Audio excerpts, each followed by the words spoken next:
همونطور که میبینید من یه جدولی اینجا دارم که شامل 2 ستونه، ردیف و نام.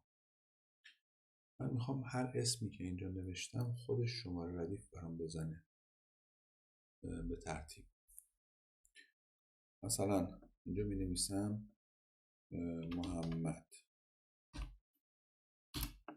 می نویسم علی، می نویسم رضا. خب چطور این کار رو انجام میدیم؟ خیلی راحت.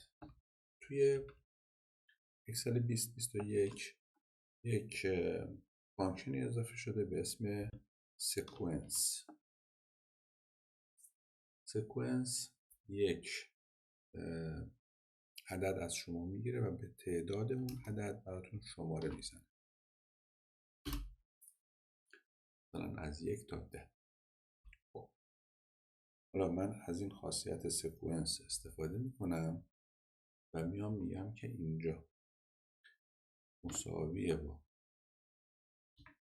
سکونس، به جای تعدادش میام میگم کانت آ این ستون رو بشماره، تعداد سلول های پرش رو به من میده.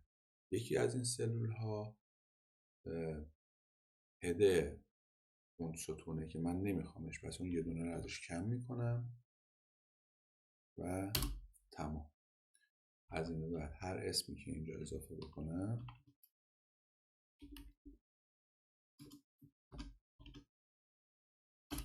شمارش هم میخوره.